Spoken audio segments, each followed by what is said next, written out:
पृथ्वी धमक से हिल रही थी जिनके, सब सावधान, कौन कहां से आ रहा है। तो सामने देखा गौर शरीर भूति भल भ्राजा। शिव धनुष टूटते ही परशुराम जी ने उठाया, लक्ष्मण जी पर फरसा। इसके बारे में बताएंगे प्रसंग, महाराज जी सुनते हैं। जय श्री कृष्णा। भाल विशाल त्रिपुंड विराजा, शीस जटा शशि बदन सुहावा, ऋषि बस कछुक अरुण होइयावा। गौरांग वदन है और उस पर भस्म लगी हुई, विशाल भाल पर त्रिपुंड है और विकराल स्वरूप, टेढ़ी भौहें, लाल नेत्र। और एक सब परशुराम ने जो बड़े बड़े पले पले ढाल तलब कूद पड़े, मंच से भागे प्राण बचा के। भगवान परशुराम जी का आगमन हुआ। वस्त्र तो मुनियों के से है, वलकल की लंगोटी, मृग शर्म बंधा हुआ, पीछे 2 तोड़ीर, दाहिने हाथ पे फरसा, बाएं हाथ पर धनुष और सिंहवत चाल। उनका सेवक होगा मेरा और मेरे आराध्य देव का धनुष भंग करेगा।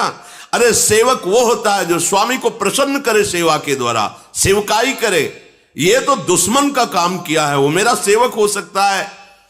जिसने भगवान शंकर के धनुष को तोड़ा है, शास्त्रा हुआ, वो अर्जुन के समान मेरा वो दुश्मन है। सामने उपस्थित हो, नहीं पूरी सभा को काट डालेंगे। सो बिलगाई बिहाई समाजा, न तुम्हारे जय है सब राजा। सब राजा लोग उसे बाहर कर दे या वो स्वयं बाहर होकर आ जाए, नहीं पूरी सभा मारी जाएगी। भगवान तो हाथ जोड़े खड़े हैं। लक्ष्मण जी उछल पड़े, विश्वामित्र जी के बगल में बैठे हुए थे, आए और कहा महाराज एक धनुष पे इतनी गुस्सा की जाती, हमने तो सैकड़ों धनुष तोड़े बाल्यावस्था में, जहां खींचते थे टूट जाता था, कभी आप नहीं आए गुस्सा करने के लिए। इस धनुष में क्या खास बात है जो आप इतना उछल रहे, क्रोध कर रहे, और सब मारे जाएंगे, सब मारे जाएंगे। बहु धनु ही तोरी लरिकाई, कभी हमने नहीं देखा कि धनुष टूटा तो आप आ गए। और लेकिन आज आपको इतनी गुस्सा क्यों आ रही है।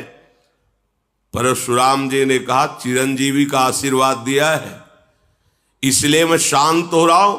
रे नृप बालक काल बस बोलत तो ही न संभार, धनु ही सम त्रिपुरारि धनु विदित सकल संसार।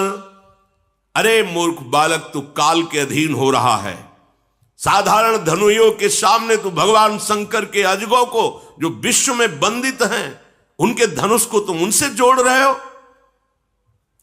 लक्ष्मण जी ने कहा हे देव, मेरे तो ऐसा लगता है कि धनुष धनुष है, कोई भी धनुष हो।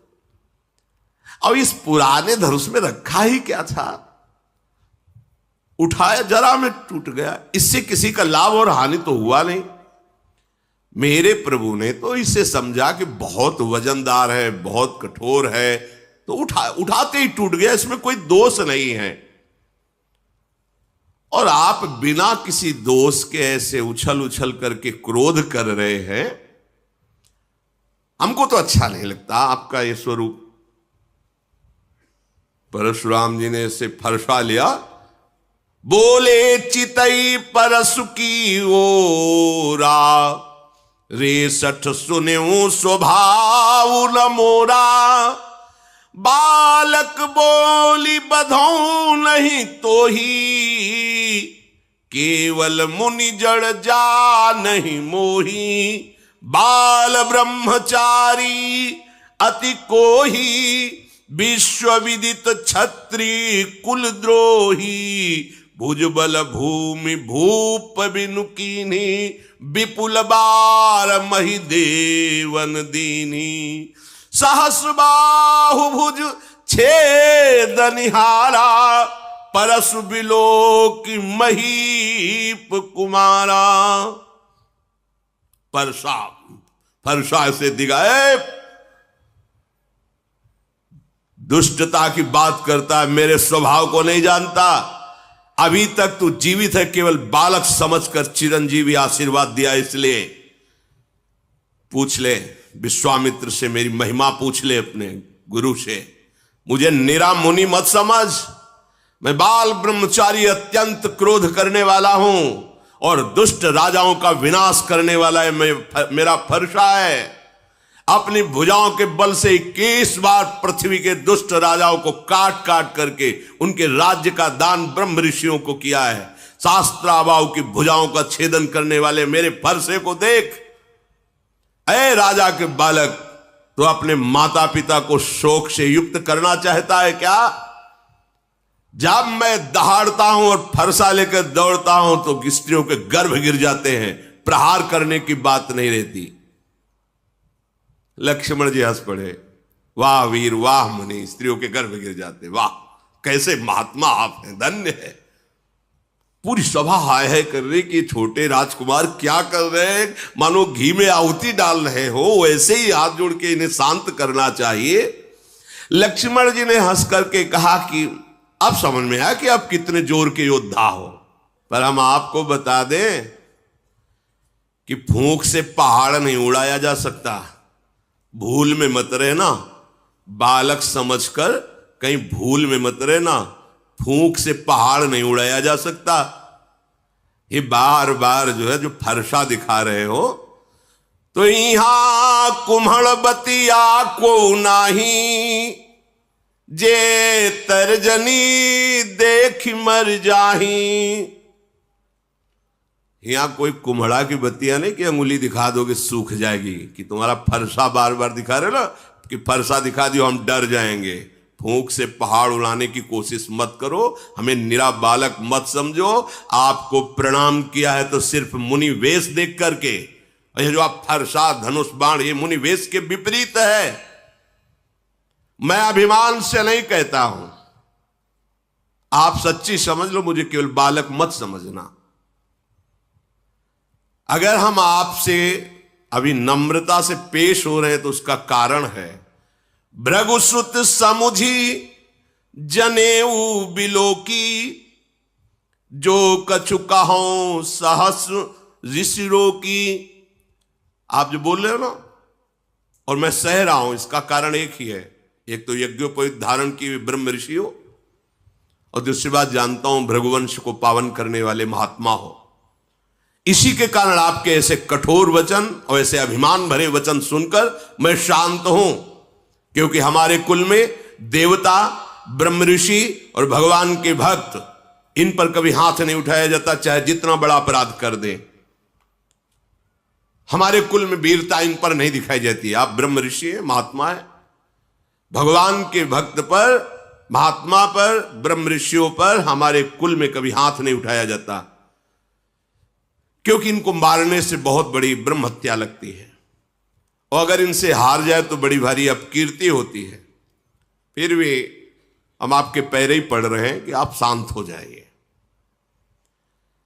आपको ज्यादा है अस्त्र शस्त्र दिखाने की जरूरत नहीं, क्योंकि आपके वचन ही करोड़ों वज्र के समान हैं, तो और अस्त्र प्रहार करने की जरूरत क्या है?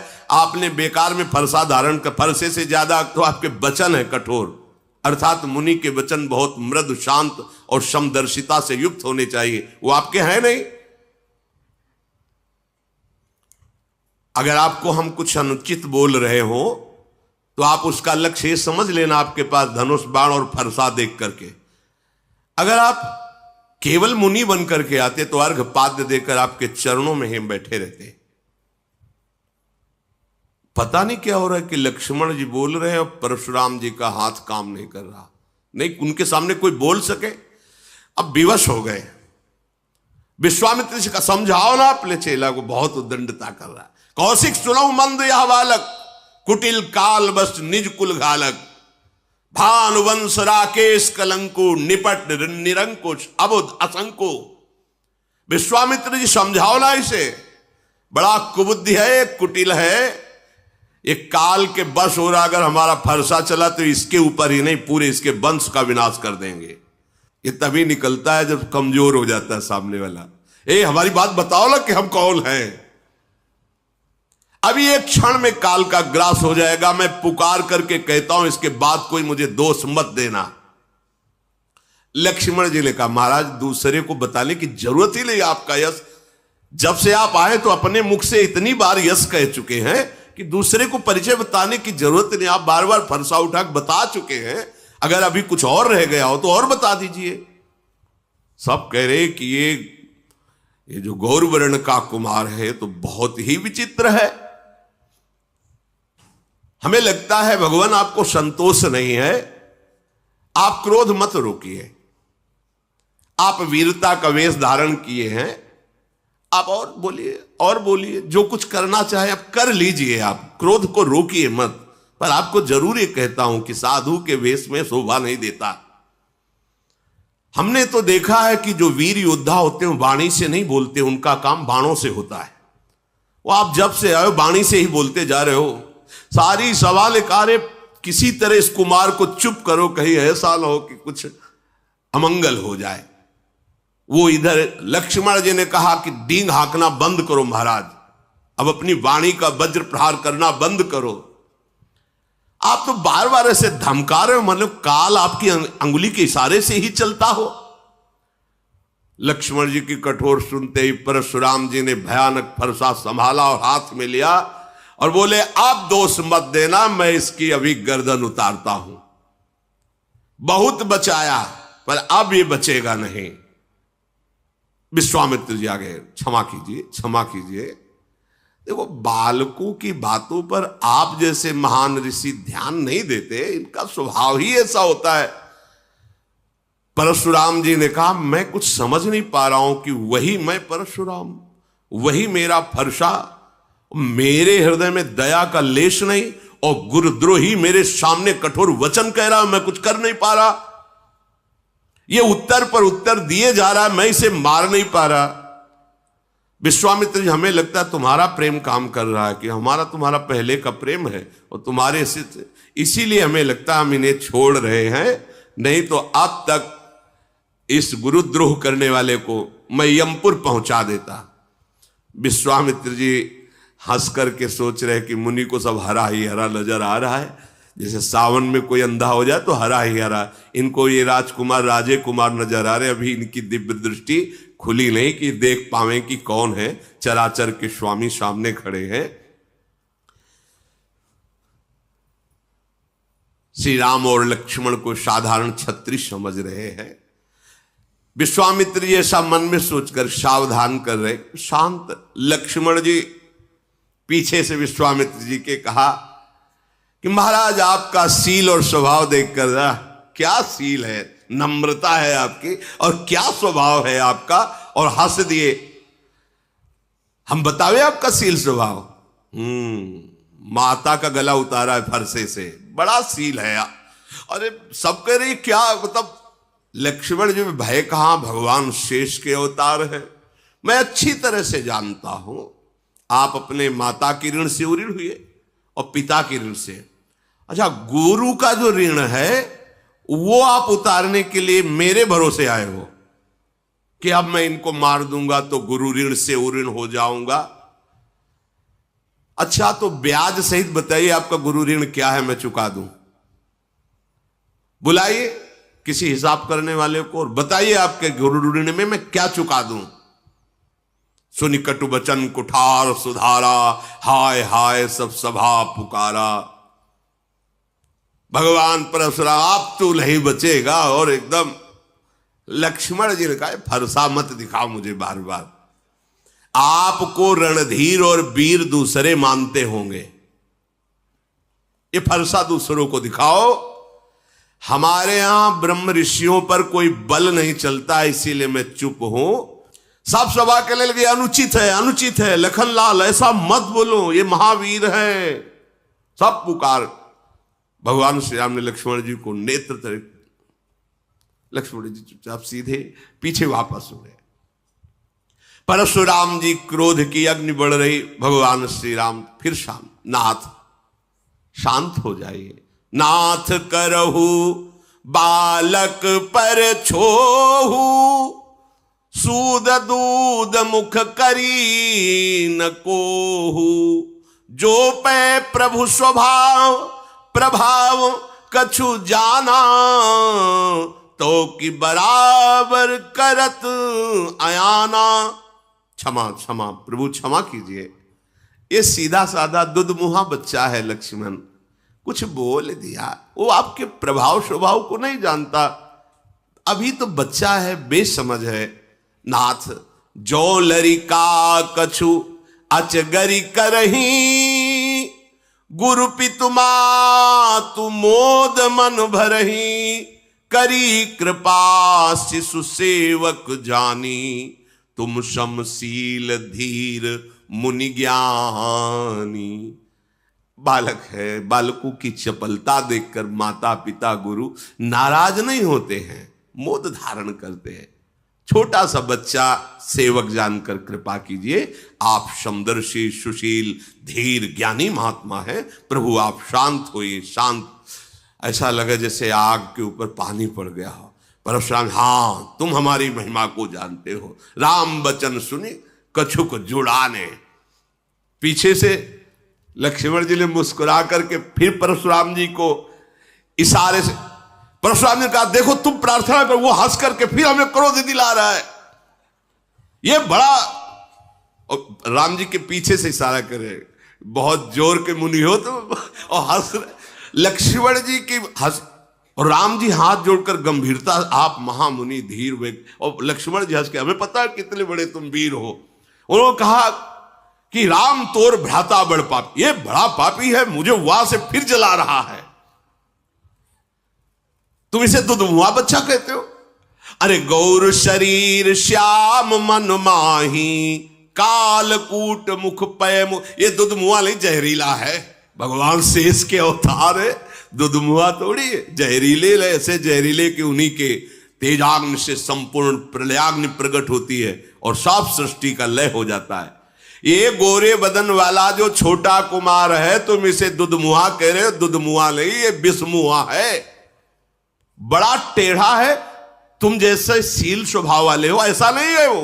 तुम्हारे पीछे देखो, हमको फिर चिढ़ा रहा है, देखो चिढ़ रहे भगवान परशुराम,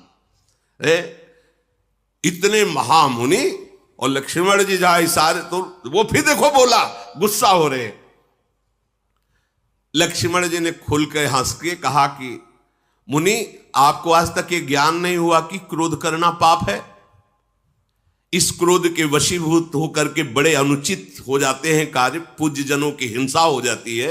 आपको इतना ज्ञान नहीं कि आपको क्रोध नहीं करना चाहिए। वैसे तो आप मुनिराज हैं, मैं सदैव आपके दासत्व को ही स्वीकार करता हूं, ऋषियों की दासता स्वीकार करता हूं। अब तो क्रोध त्याग दीजिए, धनुष टूट गया, अब जुड़ेगा तो है नहीं।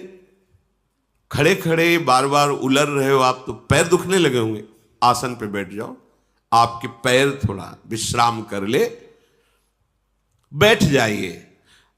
अगर धनुष के बिना आपको चैन न पड़े तो हमारे अयोध्या में ऐसे कारीगर हैं, हम अभी बुलाते हैं, एक क्षण में धनुष को जोड़ देंगे, कारीगरों से जुड़वा के आपको धनुष देंगे। लक्ष्मण जी जब ऐसी बातें, जनक जी थर थर कांप रहे हैं और हाथ जोड़ के कह रहे हैं बस चुप रहिए, चुप रहिए, आप ऐसी बातें क्यों कह रहे हैं।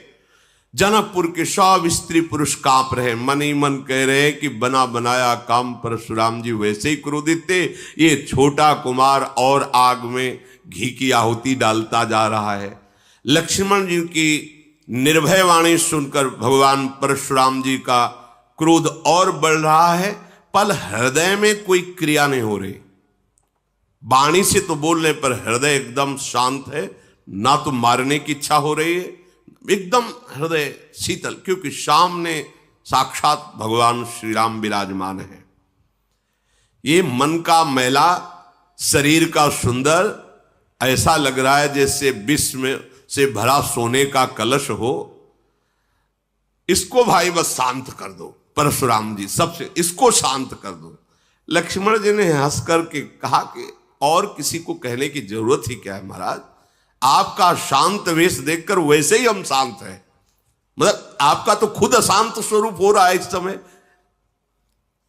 प्रभु श्री राम ने ऐसे देखा, अब शांत रहिए। लक्ष्मण जी सकुचा गए और विश्वामित्र जी बुलाए, लक्ष्मण जी को पास बैठाला।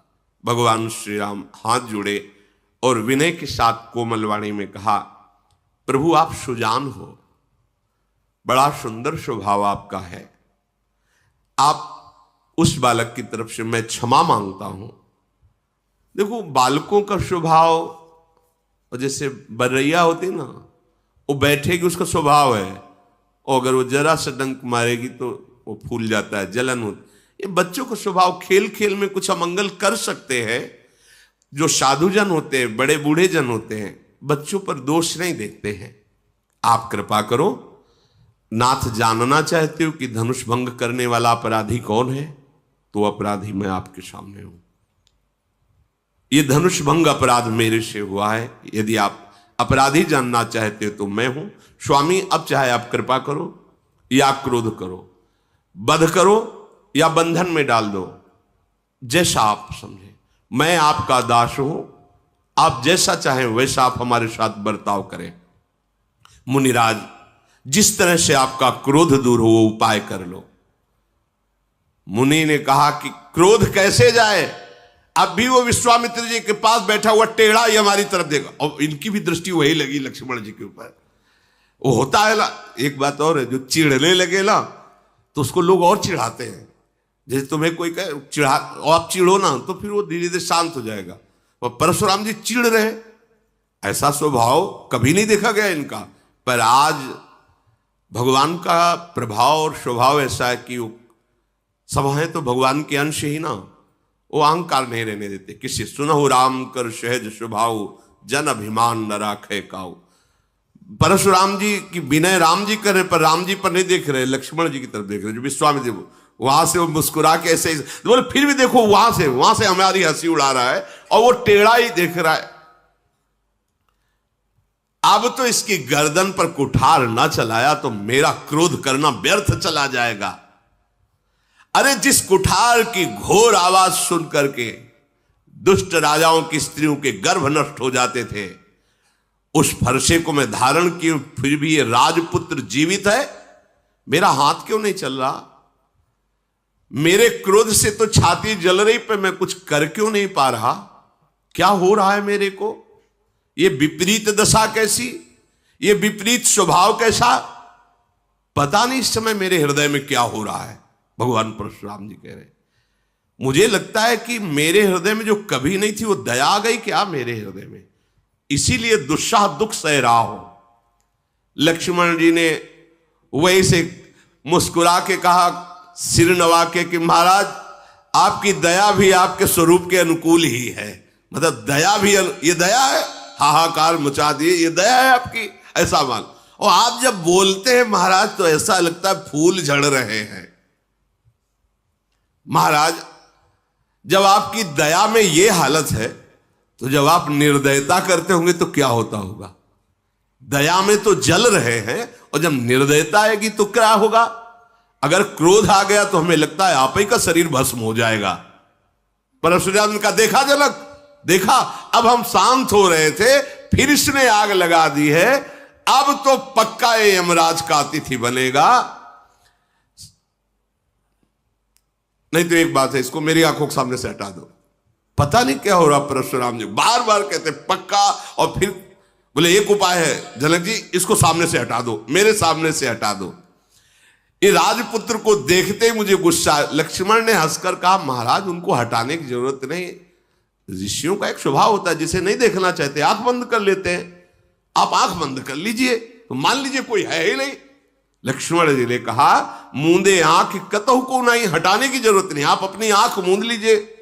परशुराम तब राम प्रति बोले उरयति क्रोध, संवत्सरासन तोरि सठ करसि हमार प्रबोध। क्रोध धारण करते हुए भगवान राम से कहा, तू भी उसी का भाई है ना? बार बार विनय करता है और भगवान शिव के धनुष को तोड़ा और हमें ज्ञान सिखाने चला है। तेरा भाई तेरी ही सम्मति से मुझे कटुवचन बोलता है और तू आकर छल से हाथ जोड़कर मुझे शांत करना चाहता है। आज मैं युद्ध में तुझे परास्त करूंगा, क्योंकि तेरा नाम राम है ना। अब ये राम नाम तेरा, मैं युद्ध, ऐ शिवद्रोही, छल त्याग कर मुझसे युद्ध कर, भगवान श्री राम से कहा, नहीं तो भाई सहित तुझे इस रंगमंच पर मार डालूंगा। हर्षाली भगवान श्री रामचंद्र जी हाथ जोड़े से महान गंभीर। जब परशुराम जी बार बार, भगवान रामचंद्र जी ने मन में विचार किया कि लक्ष्मण जी की चेष्टा से क्रोध आ रहा है, बस लक्ष्मण जी पे चल नहीं रही, तो हमारे ऊपर फरसा चलाना चाहते हैं। टेढ़ जान शंका सबका हो, वक्र चंद्रमा ग्रसय न राहो, बहुत सुधावते बड़ दोषु। हमें लग रहा है कि उधर तो लक्ष्मण जी कटाक्ष वाले और हम हाथ जोड़ रहे तो हमारे ऊपर गुस्सा करें, मतलब सीधाई में बहुत दोष है। भगवान श्री राम ने बड़े गूढ़ वचन बोले। राम कहो ऋष तजिए मुनीसा, कर कुठारु आगे यह सीसा, जेहि ऋष जाय करी सोई स्वामी, मोहि जानी आपन अनुगामी। प्रभु ई सेवक ही समर कस, तजहु विप्रवर रोषु, बेसु बिलो के कहस कछु, बालक हूं नहीं दोष। प्रभु ये गर्दन आपके सामने, आप काट दीजिए, आप अपनी गुस्सा शांत कीजिए। मैं सदैव आपका दास हूं, तो दास और स्वामी में युद्ध कैसा? अगर बालक ने कुछ अनुचित बोला है तो आपकी समझ में, मेरी समझ में अनुचित नहीं बोला है। क्यों? क्योंकि आपका वेश ऐसा है। फरसा लिए हो, धनुष बाण लिए हो, बार बार कठोर वचन बोल रहे हो, तो आपको यह पता होना चाहिए कि रघुवंशी बालक है। सामने आकर के अगर कोई ललकारे तो दैन्य वचन और दैन्य चेष्टा करना ये रघुवंशियों में नहीं है। आपका कुठार बाण धनुष देख करके, वीर समझ करके वो बालक ऐसा बकाया अनुचित नहीं है आपके भेष के अनुसार। यदि आप कमंडल कुशा आसन साष्टांग दंडवत करके हाथ जोड़ करके खड़ा रहता, मुझे पता है आप बार बार फरसा धनुष, मैंने ये किया, मैंने वो किया, ये वीर वेश वीर वार्ता सुन करके उसके मन में जो बात आई वो कह दिया, वो दोष नहीं है। हम सब आपकी चरण धूल माथे पे रखते हैं। क्षमा, आप शांत रहिए, बहुत क्षमा होनी चाहिए आपके अंदर, दया होनी चाहिए, आप ऋषि हैं। अब प्रभु आप जो कह रहे हैं कि हमसे युद्ध के, तो युद्ध तो हो ही नहीं सकता, क्योंकि आप स्वामी, मैं सेवक हूं।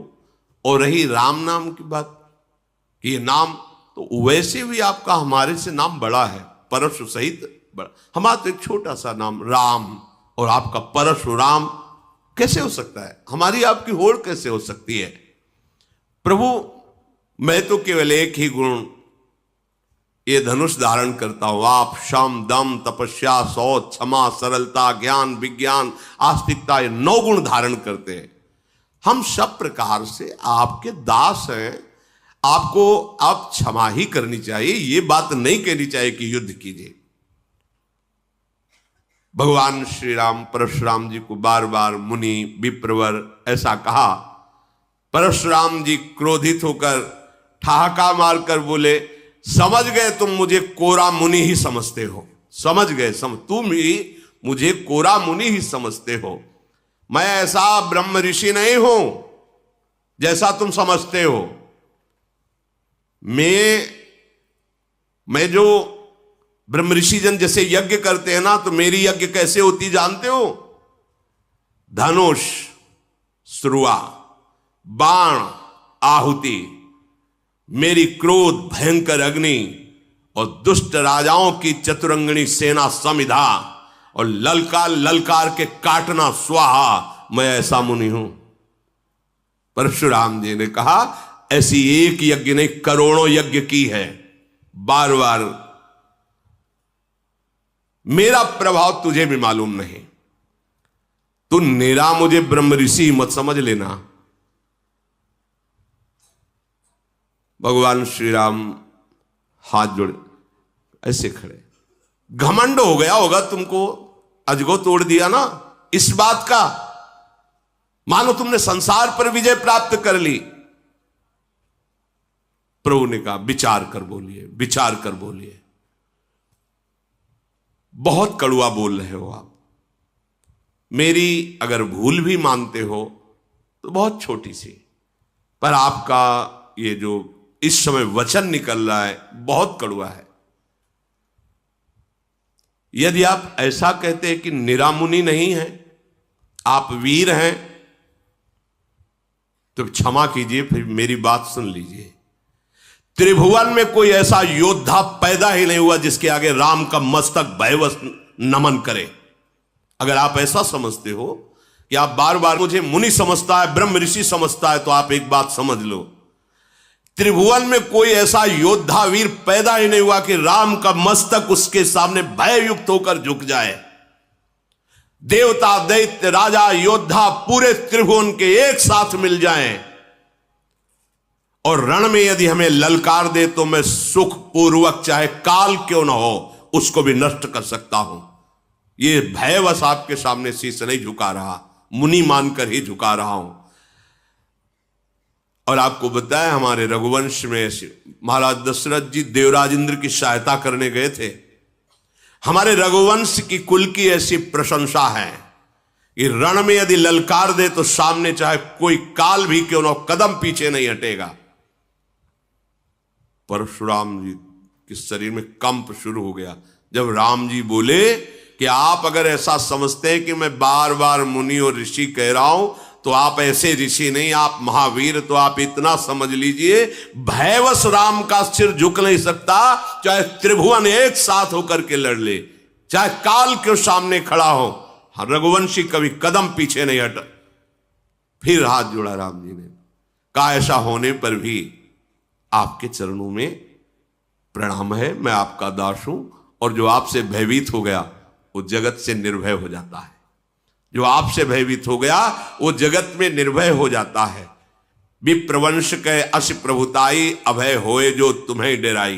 नाथ, जो आपसे डर गया वो त्रिभुवन में निर्भय हो जाता। परशुराम जी की बुद्धि काम नहीं कर रही कि एक बार इतना शब्द मेरे सामने कह देना कि भयवश में सर नहीं झुका रहा, अगर काल भी हो तो राम का सर भयवश नहीं झुकेगा। मतलब वीरता ऐसी और बुद्धिमत्ता ऐसी कि आपको जो डर जाए तो त्रिभुवन में निर्भय हो जाए। बार बार वो सोच रहे हैं भगवान के गूढ़ वचन को कि ये सामर्थ्य तो एकमात्र मेरे आराध्य देव में है, हरि में, दूसरे में तो है नहीं।